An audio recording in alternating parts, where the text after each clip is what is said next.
모모군의 키스로 깨어난 모모양은 결혼 후에 오래오래 행복하게 살았습니다. 그러나 10년 후 거울아 거울아, 내 남편이 제일 사랑하는 건 누구니? 한 번만 용서해줘. 과연 사랑에도 유통기한이 있을까요? 네, 저희 제작진이 또 한 번 애니메이션을 준비했습니다. 네, 역시 제 마음에 크게 들진 않아요. 갈수록 나아지진 않나요? 점점 좋아지는 것 같은데. 네, 제작비가 늘어나지 않나 봐요. 근데 이제 내용이 결국은 사랑 유통기한이 있다 이런 내용인데 이 백설공주가 절규합니다. 이 백설공주에 대해서 어떻게 생각하십니까? 저는 너 그럴 줄 알았다 그렇게 생각하고 있습니다. 맨날 그 이후로는 행복하게 살았습니다 그렇게 얘기할 때 그럴 줄 알았다. 그럴 줄 알았다 내가. 그런 영화도 있었던 것 같은데 그 해피엔딩 이후에 실제 그 결혼 생활 왜 동화가 거기서 끝날 수밖에 없는가 그 얼버무리는 시기잖아요. 이제 애들은 알아서는 곤란한 거기까지만 이제 알아야지 행복한 그런 거를 얘기해 줬어요. 그 애니메이션을 보여준 보여준 이유가 오늘 책이 이겁니다. 왜 사람은 바람을 피우고 싶어 할까? 굉장히 혹하는 제목인데 이 책을 선정하신 분이 루저님이세요. 왜 아니, 이 저는 책을 선정은 아니고요. 선정은 제작진에서 했고 추천만 했습니다. 저는 그게 그거 아닌가요? 몇 건의 그 후보들이 있었는데 제작진이 이걸 좋아하더라고요. 이거 왜 추천하세요? 혹시 본인의 갈망을 설명하기 때문에? 사랑을 주제로 한 책 몇 권을 골랐는데 네. 사실 이 제목은 조금 좀 선정적이고 원래 제목은 사랑의 해부학, 사랑의 해부 내지는 약간 학술적인 성격이 강한 책이고 읽어보신 분들은 아시겠지만 좀 딱딱한 책이어서 네. 제목하고 조금 안 맞는 부분이 있습니다. 끝까지 읽기 좀 힘든 책이죠. 네. 근데 이 책을 쓴 사람 헬렌 피셔 네. 이분이 그 문화인류학 하신 분이더라고요. 같은 한국 문화인류학은 아니고요. 아니에요? 예, 체질의 유학하신 분인데요. 책이 잘못됐고 설명이. 예, 그러니까 인류학이 왜 인디애나 존스 생각하시는 예, 예, 예. 분부터 시작해가지고 뭐 북극의 눈물, 아마존의 눈물 이렇게 쭉 그러니까 여러 가지 종류. 원주민들 찾아가고. 예, 예. 네. 그래서 인류학이라는 게 워낙 다양한, 그러니까 인간과 관련된 모든 거를 하는데 심지어는 이런 경우에는 인간뿐만이 아니라 영장류. 그래서 인간 이전이라고 생각되는 동물들을 갖다 연구해가지고 현재 인간들의 행동을 설명하고 싶어하는 거기 때문에 사실 인류학이라는 게 너무 넓어서. 그럼 이 책의 내용을 먼저 VCR로 한번 보시죠. 열병으로 시작해서 오한으로 끝나는 사랑. 사랑하는 사람을 옆에 두고도 자꾸만 곁눈질하는 당신. 사랑 때문에 안절부절 못한다면 일단 이 책. 왜 사람은 바람을 피우고 싶어 할까를 보도록 하자.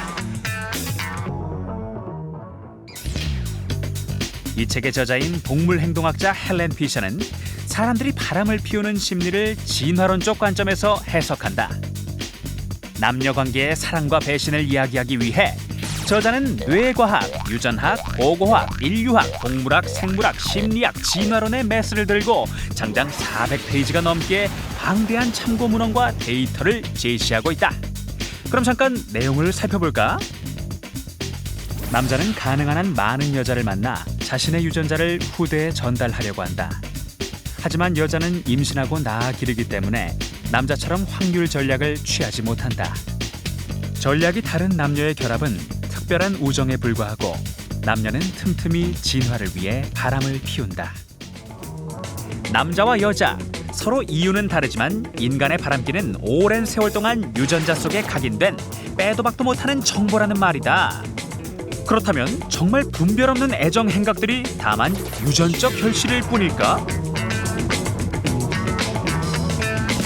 이 책이 다루고 있는 학문을 이렇게 요약할 수 있을 것 같은데 진화심리학이라고.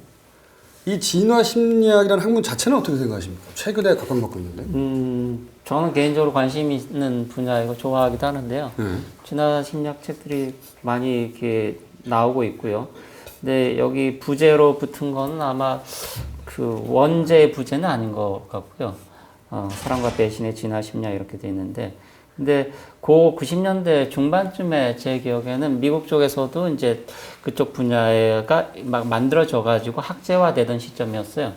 제 기억에 한 93, 4년쯤에 그 도덕적 동물이란 그 저작이 그런 책이 나와가지고 있었죠. 예. 그 이제 저널리스트가 쓴 건데 이 분야를 좀 소개를 했었고 또 그 이후에 이제 본격적으로 미국 심리학과의 진화 심리학 전공자들 이렇게 뭐 이렇게 포진하게 되고 이렇게 된 걸로 알고 있거든요. 이런 관점 자체가 그러니까 사랑이라는 어떤 감정, 정서에 어떤 생리학적 토대가 있다라는 거 그런 걸 보여준 책이었기 때문에 좀 흥미로웠습니다. 이런 학문에 대해서 혹시 좀 불편하신가요? 이 학문 자체가 불편할 거는 없고요. 재미있는 것 같아요. 그러니까 마음이나, 그러니까, 마음에도 이제 나이가 있고, 사실 습관이 있고, 이제 정말 아까 말씀하신 대로 생략적 토대가 있고 그렇다는 건데, 근데 이제 이게 받아들여지는 배경을 보면은, 이게 꼭 그렇게 아주 새로울 것도 없는 얘기들이 사람들이 이렇게 충격적이다, 내지는 아주 새롭다로 받아들이는 배경에는 그 전에 이제 뭐 페미니즘에서 남자하고 여자하고 그 차이는 사실 교육에 의한 것이지. 그래서 양육의 문제다. 예, 양육의 네. 문제다. 뭐 그 다음에 사실 남자하고 여자는 동등하다 이런 얘기를 많이 하다 보니까 그 다음에 이제 이런 그러니까 사실은 생략적인 토대가 있고 남자하고 여자하고 결국 다르더라라는 얘기가 이제 각광을 받으면서 수용이 되는 맥락이 있는 것 같고. 그 남자의 바람기를 정당화하기 위한 과학의 이름으로. 근데 이거 읽는다고 정당화가 안 되는 것 같은데 자꾸 이 책을 들고 나와서 이제 정당화가 된다고 그러시는 분들이 정당화는 별개의 문제죠, 사실. 예. 네. 근데 저도 이 학문이 굉장히 저 몸에 맞는데 그 최근에 그 소셜 네트워크라는 영화가 있었어요. 보셨는지 모르겠는데 그 페이스북이라고 세계 최대의 SNS 서비스 만든 주커버그 이야기인데 맨 첫 장면에 보면은 짝짓기 그렇죠. 이 주커버그가 그 결국 퇴짜 받는 이야기가 나옵니다. 그래서 그 영화 다 보고 나면 결국 이 세계 최대의 이 SNS 서비스는 여자한테 퇴짜 맞아서 생긴 거구나. 그런 얘기거든요, 결국은. 제가 평소에 주장하던 게 이 문명이라는 게 남자가 여자한테 잘 보이려다가 보니 우연히 생긴 부산물이다. 이렇게 주장하는데 그 관점에서 참 제 마음에 참 맞는 학문이다. 그러니까 공작도 저기 꽁지기도 숯공작이 그렇죠. 이렇게 꽁지가 이쁘잖아요. 네. 이게 포유류의 팔다리가 어류의 지느러미가 진화한 거다. 이렇게 얘기하지 않습니까? 이게 진화 심리학이라는 게 결국 마음도 그렇게 진화의 결과물이다. 이런 태도인 것 같은데 이 관점에서 보자면 이 뭐 바람, 불륜 이런 본능이 결국은 우리 몸에 내재돼 있다. 이런 시각인 것 같아요. 근데 우선 그 본격적으로 그런 얘기 하기 전에 이 헬렌 피셔에 대해서 좀 소개를 해주시죠. 추천하셨으니까. 제가 뭐 저자를 잘 알아서 추천한 건 아니고요. 이 분야 책을 많이 서술을 했고 국내에 많이 소개가 돼 있습니다. 그리고 약간 대중적인, 근데 좀 딱딱하긴 하지만 그래도 이렇게 대중적인 그런 성격의 어떤 책들을 여러 편 냈고요. 조금 더 본격적으로 이제 짝짓기 본능에 대한, 그러니까 원래 다윈이 시작이 저희 성 선택론을 주장했는데 그걸 조금 더 이제 그 이후에 이 진화 심리학자들이 좀 발전시킨 거고요. 짝짓기 본능에 대해서는 이 메이팅 마인드란 원제를 갖고 있는 책, 연애라는 책으로 이렇게 나와 있는데 연애를 시작하기 전에 혹은 하는 중에 읽어보시면 이렇게 참고가 될 만한 내용들이 이렇게 많이 포함되어 있습니다. 저는 인간의 외향이 우리가 어떤 꼴이다라는 거는 어떤 진화적 과정을 통해서 이런 꼴이 됐다라는 거는 사람들이 알고 있죠. 그리고 많이들 이렇게 동의하거든요. 그러니까 그 유인원부터 이렇게 어느 정도 어떤 경로를 통해서 발전해 왔다라는 거. 어떤 우리의 마인드, 어떤 사고 습성 이런 것들도 비슷한 경로를 통해서 어떤 진화돼 왔을 거잖아요. 그 초기에 마음의 어떤 모듈이 형성됐던 게 보통 석기 시대 굉장히 긴 기간이었는데 그 기간에 이게 형성됐다라는 거예요. 그 기간에 어떤 적응도나 적합성을 이렇게 높여주는 방향으로 이렇게 진화돼 왔다라는 거. 그게 이제 대전제인데, 그런 관점에서 우리 자신을 들여다보면은 조금 자기 자신에 대한 이해를 좀 더 많이 할 수 있지 않나 생각합니다. 예.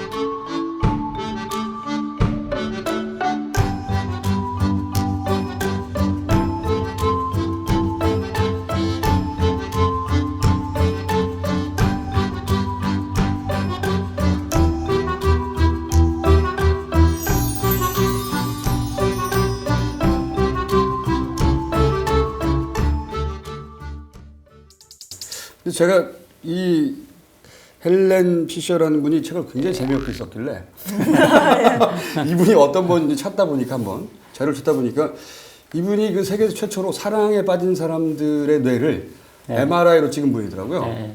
굉장히 엽기적 발상이죠. 너 사랑해? 그러면 일로 와봐. 뇌 좀 찍어보게. 근데 그 결과가 결국은 화학작용이다. 사랑이라는 게. 뭐 마치 마약에 중독된 것처럼. 그 사랑의 문제를 이렇게 호르몬의 문제로 치환해서 바라보는 태도. 이거에 대해서 어떻게 받아들이십니까? 여성으로서는. 근데 요즘 그 연구 보면은요, 사랑만 그렇게 보는 건 아니고, 뭐 분노, 뭐 질투, 모든 감정을 갖다가 다 이렇게 화학 물질의 작용으로 보기 때문에 여성의 입장에서 야 이렇게 얘기하면 너무 좀 낭만도 없고 뭐 이렇게는 생각이 안 드시나요 혹시? 이 책에 보면은 여성이 낭만 쪽이 아니라 실리를 취하는 게 여성으로 되어 있지 않던가요? 저 몸이 아프면 다 병원에 가잖아요. 자기 신체가 대단히 구체적이고 어디가 상처나고 하면 가서 이렇게 치료받고 하는 건데 마음이라고 해서 어떤 그런 구체성, 그 어떤 진화적 본성을 갖고 있다는 사실에 대해서 이렇게 과민 반응할 필요는 없을 것 같아요. 그리고 여전히 설명 안 되는 게 많은 것 같아요. 그러니까 사랑에 빠져서 그런 게 화학 물질이 분비가 되는 건지, 화학 물질의 분비로 그런 감정이 일어나는 건지, 그거의 그 작용 사이에는 사실 뚜렷하게 알기가 어렵기 때문에 여전히 무슨 화학 물질이 분비되는지를 알고 있어도 우리가 설명하지 못하는 부분이 많다고 그거는 생각해요. 이제 개인적으로 병행적이라고 생각하는데요. 그러니까 심리 사건하고 그다음에 이제 이 물리적인 사건하고 이렇게 양립 가능하다고 보는데 그 저자가 그러면은 이제 어떻게 보고 있는지 제가 좀 읽어드리겠습니다. 이 사랑의 화학 작용에 대해서 설명하고 있는 부분인데요. W.H. 오드는 성적인 갈망을 참을 수 없는 신경의 가려움에 비유했으며 H.L. 맨켄은 사랑에 빠지는 것은 단지 지각의 마비 상태의 다름 아니다라는 말로서 조금 달리 설명했다. 그러니까 이 진화 심리학 이전에 이제 이 시인들이나 작가들은 비슷한 언급을 한 적이 있습니다. 이 생략자들이 발견해낸 건데 우리가 도취라고 혹은 매혹이라고 부르는 이 격렬한 감정적 동요는 에틸아민 즉 PA라는 작은 분자에 의해 촉발될 수 있다. 흥분성 아민으로 알려진 PA는 고양된 기분, 흥분감, 행복감 등을 유발하는 뇌 속의 한 물질이다. 찍어보니까 이런 물질들이 많이 분비되면은 이제 극도의 어떤 도취감, 어떤 행복감 이런 걸 느낀다라는 거죠. 저는 그 설명을 읽고 나서 어떤 생각이 들었냐면 이게 결국은 이제 화학 물질에 내가 중독됐다는 거잖아요. 근데 모든 중독은 내성이 있지 않습니까? 더 강한 자극, 내성이 있죠. 점점 둔해지고 더 강한 자극을 원하고 어떤 임계점을 지나면 더 이상 자극을 못 느끼고 그렇게 생각해 보면 사랑이 어떤 정점을 찍고 내성이 생겨서 둔해지고 하는 거는 옳다 그러다가 아니라 당연한 거 아닌가 그런 생각이 들더라고요. 그렇게 생각 안 드십니까? 그러니까 사랑에 대한 설명이 아니라는 거지 뭐 이렇게 보는 것 자체가 정말 옳다 그르다의 문제는 아니라고 생각을 해요. 이 책에 보면 한눈에 반하기도 하는데 그것조차 사실은 타고나는 것이다. 모든 걸 본능에 만점 설명하고 있어요. 제가 그 대목을 좀 읽어볼게요. 첫눈에 반하는 사랑, 만나자마자 다른 사람을 한순간에 사랑할 수 있는 이런 인간의 능력은 선천적으로 타고난 것일까? 나는 그렇다고 본다. 사실 첫눈에 반하는 능력은 동물들 사이의 종족의 존속을 위해 필수적인 기능이다. 아마도 첫눈에 반하는 것은 단지 교미 과정을 앞당기도록 진화한 많은 동물들에게서 나타나는 선천적인 습성일 것이다. 그 다음에 우리 인간 조상들 사이에서 동물적인 끌림이었던 것이 첫눈에 매혹되는 인간적 감각으로 발전한 것이다. 한마디로 말하면 사랑과 관련된 모든 시작과 끝은 다 본성에 따른다. 뭐 이런 해석이죠. 근데 첫눈에 반한다는 것도 남녀 간의 차이는 있는 것 같아요. 이거는 진화 심리학적으로도 그런데 여성이 조금 더 신중하거든요. 왜냐하면 더 많은 투자를 그렇죠. 하니까 임신도 초기에. 있고. 예. 네. 그래서 처음에 호감을 느낀다 손 치더라도 그것이 막바로 이제 여기서처럼 이렇게 교미의 기회를 이렇게 앞당기는 그런 쪽으로 나가는 건 아니고. 그랬으면 하죠. 남자들은. 남자들은 이제 뭐 상대적으로 기회 비용이 적기 때문에 조금 더 많은 사람, 많은 이성에게 또 호감을 느끼고 뭔가 반했다고 생각을 하겠죠. 그럼 본인의 경우에는 첫눈에 이렇게 딱 반한다고 해서 이렇게 바로 들이대시지는 않나 보죠? 남자들의 문제는 너무 많아서 문제인 거죠. 그러니까 본인 첫눈에 얘기를 반할 수 해주십시오. 있는 사람이. 그러니까 본인은 아니, 그러니까 전략적으로 더 많을 수밖에 없고 네. 상대적으로 여성은 조금 더 신중하기 때문에 더 많이 조금 고려하고 따져보기 때문에 조금 더 적은 수의 어떤 이성에게 이렇게 매혹되는 거죠. 네, 이건 일반론이고요. 본인의 경우는 어떠십니까? 그 범죄에서 벗어나지 않죠? 그렇게 벗어나지 않는다. 제3의 성이신가요? 저도 사실 그렇습니다. 전 첫 만남에서 딱 보면 이 여성의 내 타입이 아니다. 바로 구분이 되고 그리고 그 구분이 되면 바로 작업이 시작되고 네. 그런다고 성공한다는 보장은 없죠. 물론 보장은 없는데 뭐 로자님도 딱 보면 내 타입이 아니다. 바로 들어오거든요. 처음 만났을 때. 그러니까 그렇게 네거티브하게 작동하진 않고요. 남성의 경우에는 네. 어지간하면 다 맞아. 어지간하면. 극단적인 경우는 이제 fyodor 카라마조프 소설의 주인공 모든 여성에게 관심이 있어요.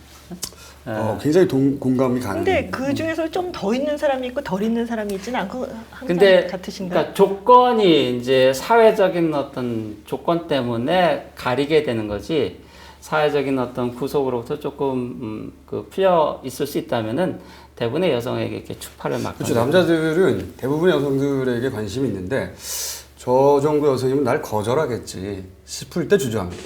거절 공포가 있거든요. 네. 여성의 경우는 어떻습니까? 글쎄 잘 모르겠는데요. 양육에 대한 기회비용이 많이 들어가지고 그런 건지 아닌 건지 잘 모르겠는데 괜찮은 남자 찾기가 어렵더라고요. 아예 기본적으로. 예. 그건 뭐 자연스러운 것 같아요. 여성들의 그게 입장에서는. 자연스럽게 이제 일부 다처제 성향이 있는 게 그래서거든요. 소수 남성에 대한 선호가 있어요. 여성에겐. 그렇죠. 가장 우선 존재를 골라야 그러니까 되니까. 그다음 남성은 다수 여성에 대한 선호가 있어요. 그게 좀 안 맞아요. 그래서 일부 다처제가 더 잘 맞는 거는 여성 쪽이에요. 일부 다처제가 여성한테 맞는다고요? 그러니까 여성에게 손해가 되진 않아요. 남자들은 손해입니다. 다수 남성에게는. 그래요? 왜냐면 소수 남성에게 집중되는 제도니까, 체제니까. 체제라고 연애 체제라고 한다면은 혜택을 받을 수 있는 남성은 상위 10%. 다들 근데 자기가 상위 10%라고 생각해요. 그게 남성의 환타지. 노골적으로 얘기해야 되나요? 그렇죠. 그걸 거부해서는 안 된다. 약간 외설적으로 들리는데. 그거를 꼭 저한테 물어보셔야 될 라인이 지나지 않으셨나요? 왜 내가 하면은 사랑이고 남이 하면 바람이고 괜찮은 남자 찾기가 어렵더라고요. 돈 쓰기 아까울 때 헤어지는 게 주로. 아니 그 아이로 보통 이렇게 되잖아요. 대체. 본인들의 사랑이 몇 시간인지 자꾸 설명하고 계십니다. 그러면 이 얘기를 해보죠.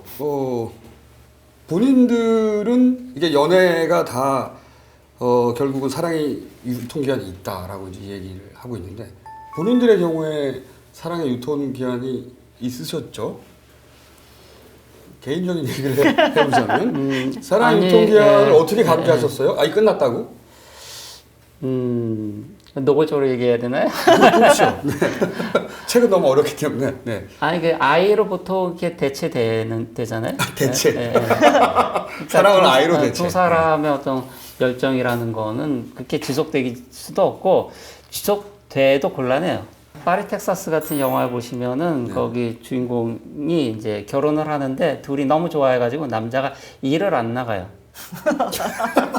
너무 좋아하니까. 너무 억지 사례를 드시는 것 같은데. 아니 억지가 아니라 그러니까 정말 순수한 어떤 열정의 상태가 과연 얼마나 지속될 수 있을까. 그러니까 다른 거를 다 관심 없는 거죠. 제쳐놓을 수밖에 없는 거죠. 일을 안 하니까 둘이 좋았어요. 근데 한 1주, 2주 계속 한 달쯤 지나면 한 달까지는 버티겠어요. 그 다음에는 여자가 이제 투정을 하는 거예요. 왜 일을 안 하느냐. 가서 뭘 벌어와야지 뭐 생존할 거 아니냐. 그러니까 남자는 또 의심해요. 이 여자가 이제 사랑이 식은 거다. 뭐 이런 식으로 이렇게 티격태격 싸우기 시작해요. 그래서 저는 자연적인 어떤 진행 과정이라고 생각해요. 그리고 정말로 이렇게 막 사랑에 빠져 있는 기간이 꼭 행복하기만 한 거는 아니라는 사람들도 있더라고요. 사실 왜 질투도 나고 왜 의심스럽기도 하고 그래서 굉장히 이게 격렬한 감정이고 그렇기 때문에 그게 자기가 좀 부대끼고 그렇기 때문에 한편으로는 굉장히 행복하지만 또 한편으로는 이렇게 왜 시달리기도 하고 그러면서 이게 정말 이게 영원히 지속되기를 그러니까 힘들다는 생각을 하는 사람들도 주변에 봤어요. 정말 사랑한다면은 직장 정상적인 출근할 수 있을지 그 생각해 보시면 아실 거예요. 내가 사랑하니까 내가 나가서 돈을 더 벌어 와야 돼. 그 근무해야 돼. 이건 계산하는 거예요. 그 타협하는 거고 현실하고. 두 분 다 결혼 생활 하신 지 꽤 되다 보니까 스스로 굉장히 잘들 합리화를 하시는군요.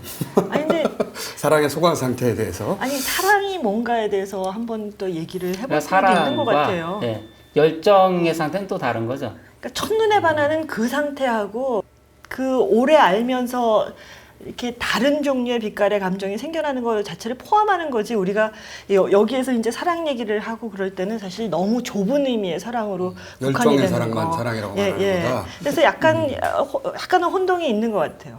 그러니까 바람하고 사랑하고 이렇게 딱 대비를 하면서 왜 내가 하면은 사랑이고 남이 하면 바람이고 이렇게 지금 그러니까 제도 안에 있느냐 없느냐를 가지고 사랑하고 바람이 지금 주로 나눠져 있는 것 같은데 사실 사랑하고 바람을 갖다가 다르게 나누는 방법은 그 길이로 나누기도 하잖아요.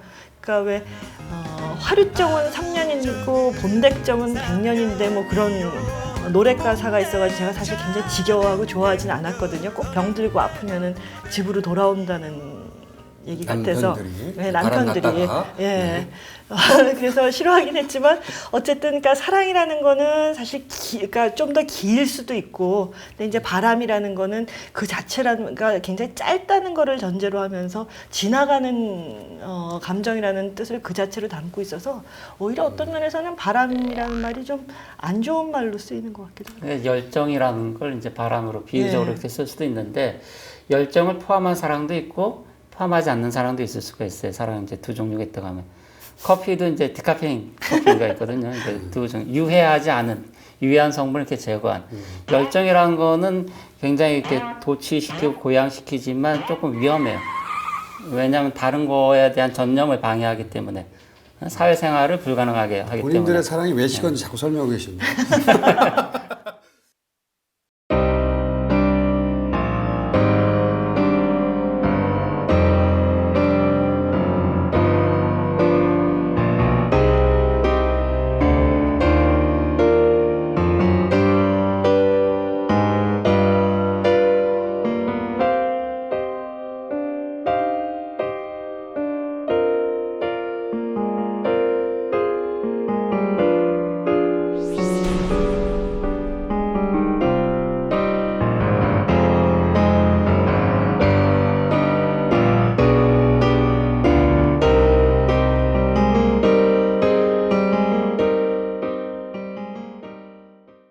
저는 개인적으로 이 책에서 제일 재밌었던 건 그리고 위안이 됐던 건 한편으로는 이 대목입니다. 남녀 누가 더 바람을 피우는가. 저자는 이렇게 얘기하고 있어요. 간단한 수학적 계산이 또 다른 의문을 제기하게 만든다. 이성애자 남성이 누군가와 잠자리를 할 때마다 결국 그는 한 명의 여성과 섹스를 나누는 것이다. 이게 쭉 이어지는 이야기는 결국 뭐냐면 통상 우리가 이제 남자가 훨씬 더 바람을 많이 피우고 관계에 충실하지 않고 여성은 비교적 관계에 충실하다고 말하는데 사실은 그렇지 않다라고 말하고 있는 거죠. 이 책에서는. 저하고 같은 대목에서 위안을 받으신 것 같아요. 그게 그 얘기가 꼭 남자한테 위안이 돼야 될 거는 없는. 이게 보통은 이제 저는 이제 그렇게 생각하거든요. 그 여성이 더 관계에 충실하다라고 하는 건 거꾸로 싸움할 때 얘기 아닌가요?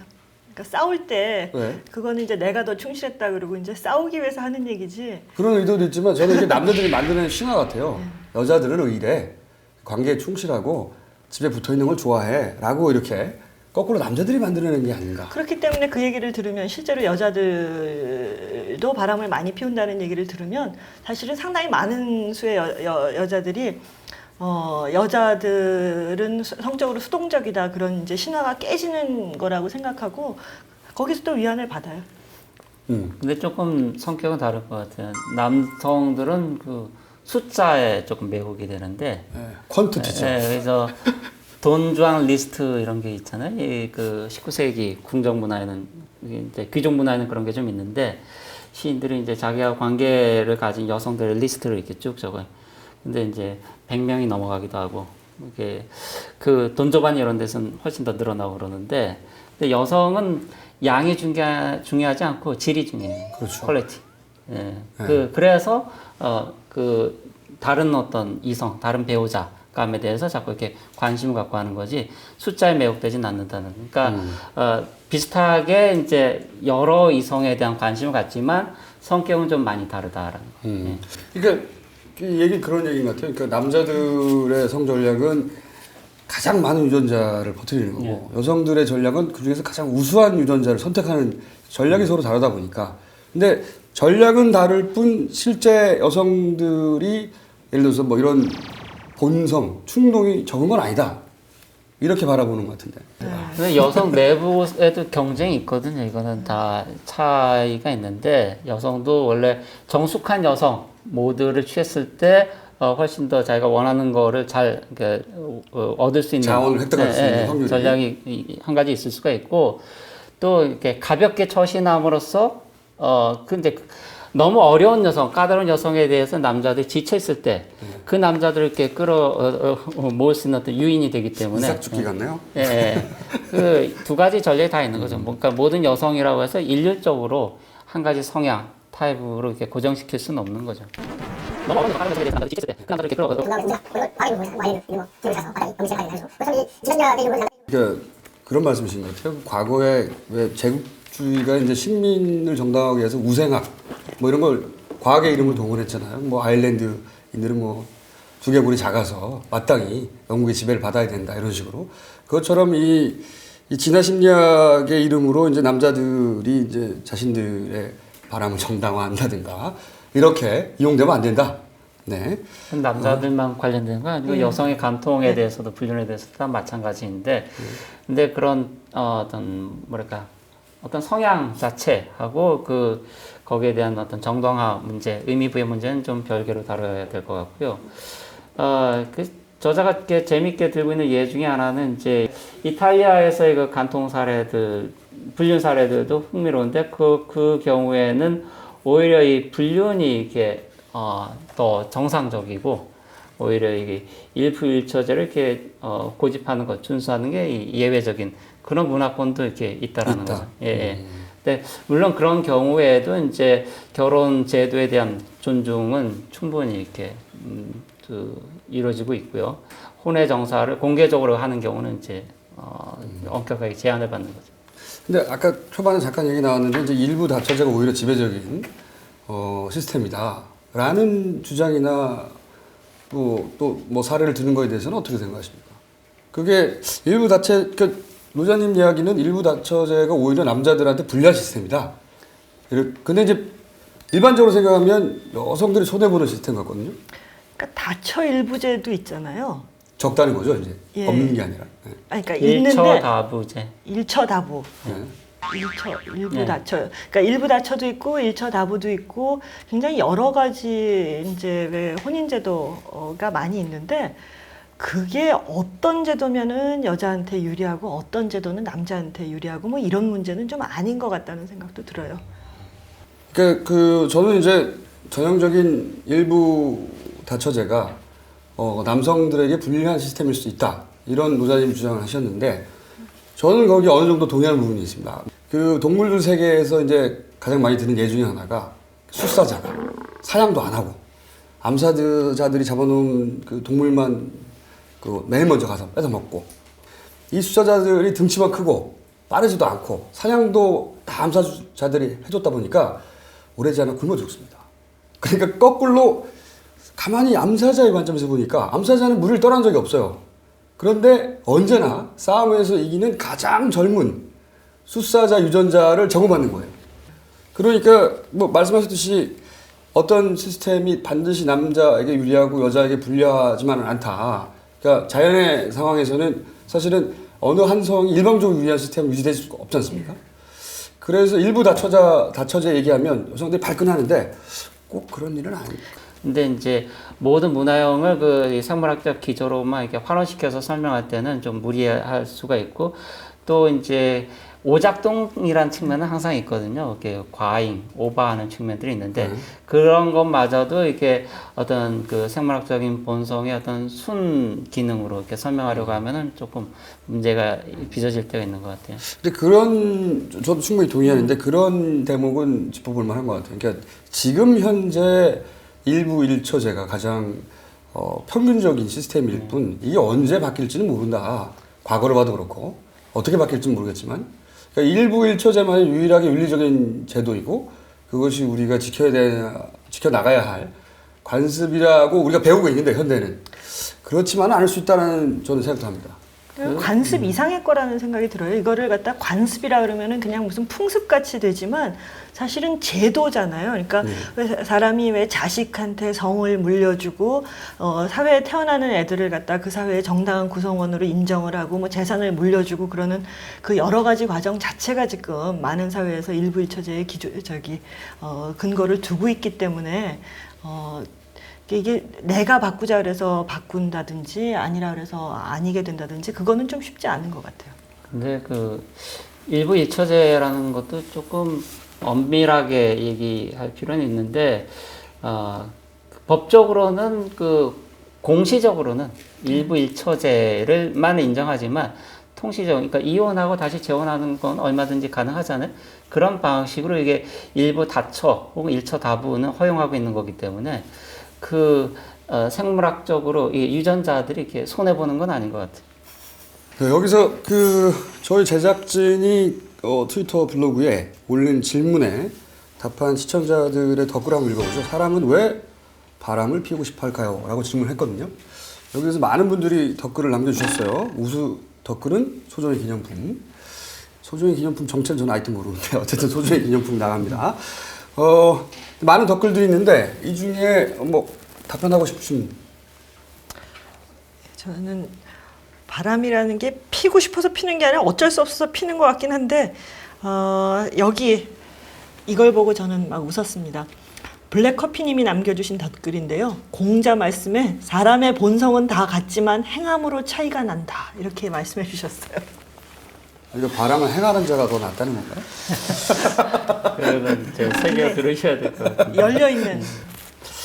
저는 그냥 익명이라 하신 분이 다른 분들은 이제 일반적인 견해인데 사람마다 가진 매력이 다들 있으니 좋아할 수도 있지 꼭 하나만 좋아야 한다는 것도 사실 어렵지 이렇게 돼 있는데 제가 이걸 고른 거는 아까 말씀드렸는데 이 퓨오도르 카라마조프의 이성과나 가족 똑같아요. 모든 여성은 나름대로 다 매력이 있기 때문에 이거는 사랑의 어떤 민주주의자. 다 평등한 거예요. 차별하지 말라는 얘기. 누구는 이제 예뻐서 누구는 뭐 그러니까 여러 가지 조건 다 내서서 굉장히 까다롭게 이제 선택하잖아요. 그렇지 않은 거죠. 다 매력이 있어요. 다 가치가 있고. 네. 사회 동포주의로까지 확장되는. 근데 제가 이 책을 보면 이런 얘기가 있어요. 그러니까 거의 모든 문화권에서 거의 10% 육박하는 수치로 자기 자식이 아닌 아이를 자신의 아이인 줄 알고 키운다. 모두들이. 근데 제가 그걸 읽다가 뭐 오늘 주제하고 약간 상관없는 얘기긴 한데 얼핏 든 생각이 뭐냐면 이 헬렌 피셔는 우리나라 드라마를 보지 않았다. 출생의 비밀. 우리나라 동안 전부 다 출생의 비밀이 있는데.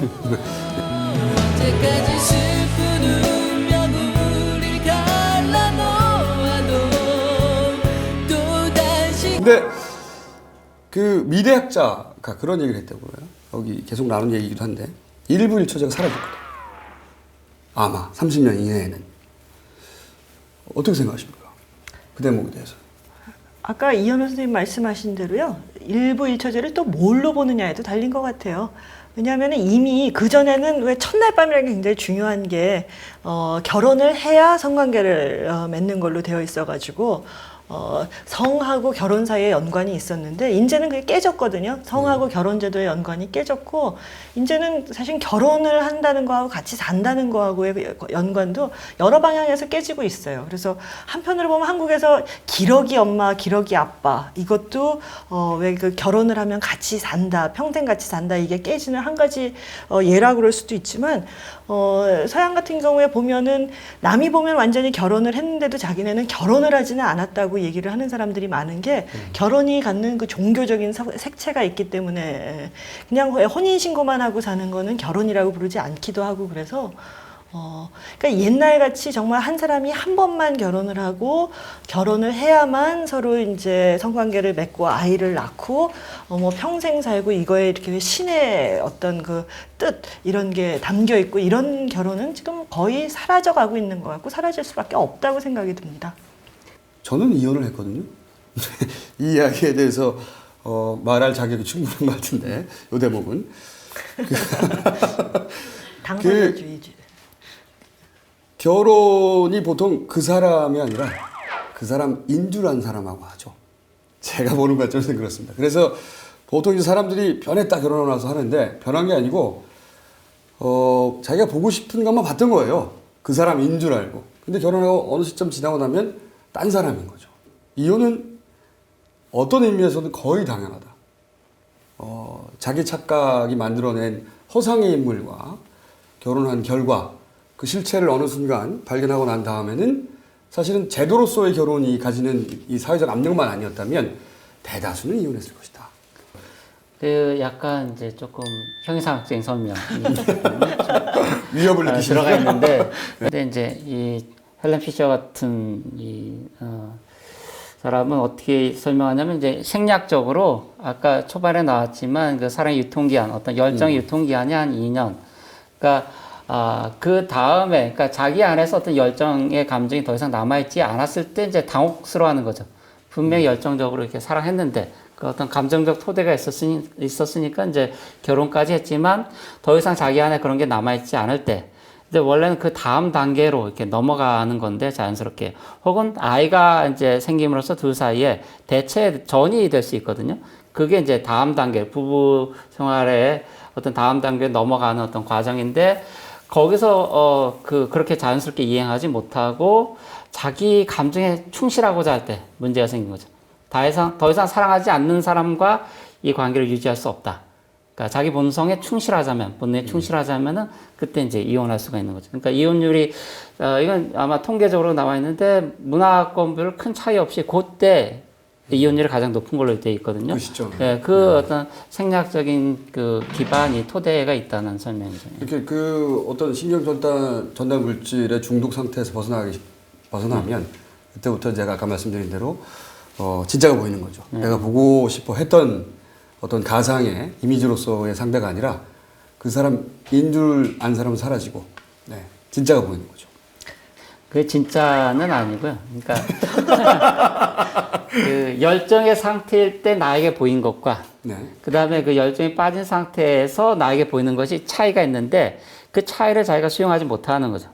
그러니까 그 차이를 어떤 신뢰감이라든가 정서적인 동질감이라든가 경험의 공유 이런 걸로 이렇게 대체해야 되는데 자연스럽게 넘어가지 못할 때, 우린 더 이상 서로 사랑하지 않는다. 그리고 결혼의 전제는 사랑이다. 그 사실 결혼 서약 때 영원히 사랑하겠습니까? 이건 저는 무서운 서약이라고 생각하는데, 그럼 영원히 사랑하지 않을 경우에는 그럼 파괴도 좋은 것이냐? 저는 그건 좀 아니라고 생각해요. 그러니까 사랑과 결혼은 반드시 이렇게 병행해야 되는 건 아닌 거죠. 그러면 이혼을 안 해보셨으니까 본인의 얘기를 한번 해보죠. 이혼의 유혹을 느끼실 때는 없으셨습니까? 부부싸움 하면 다들 뭐 큰 소리 치지 않나요? 뭐 이렇게 이혼하자. 내일 도장 찍자. 뭐. 근데 결단은 조금 다른 문제죠. 말과 행동 사이에는 언제나 이 간극이 있기 때문에. 그러면 결정적으로 이혼을 못하게 만든 그 요인은 뭐죠? 일반적인 이유들이 있는데 보통은 이제 자기 외에 다른 관계들, 인간관계가 있는 거죠. 아이도 있고 자녀도 있고, 예, 여러 가지 관계가 있는 거죠. 그래서 저는 해본 사람으로서 계속 강하지 않은데 저는 결혼은 가짜고 이혼이 진짜다 이렇게 주장하는데 이게 어떤 의미냐면 결혼을 할 때는 해놓고 뒤돌아보면 자기 혼자 결정한 게 아니에요. 말씀하셨듯이 뭐 주변에 부모님도 개입을 하고 또 사회 관습도 개입을 하고 사실은 자기 이해 많은 것들이 결혼을 하게 만들었어요. 근데 이혼은 오로지 혼자 결정하는 거예요. 꼭 그렇진 않아요. 한국에서 보면 안 해보셨죠? 둘이 좋아하는데도 네. 뭐 시어머니나 뭐 시집 문제로 갈라쓰는 사람도 있고 그다음에 빚 때문에 갈라쓰는 사람도 있고 굉장히 또 갈라쓰는데도 다양한 요인이 있더라고요. 물론 그런데요. 이제 이런 의미로 제가 말씀드린 건데 결혼을 결정한 요인이 굉장히 많다면 개인적이고 사회적이고 가족적인 이유가 있다면 이혼을 최종적으로 결정하는 거는 사실은 혼자예요. 혼자. 오로지. 해보시면 아시게 될 겁니다. 혼자인데 그런 의미에서 오로지 진짜 혼자 하는 결정은 이혼이다. 이게 옳다 그러다의 문제가 아니라 뭐 그런 차이가 있다고 경험자로서 조언을 드리는 겁니다.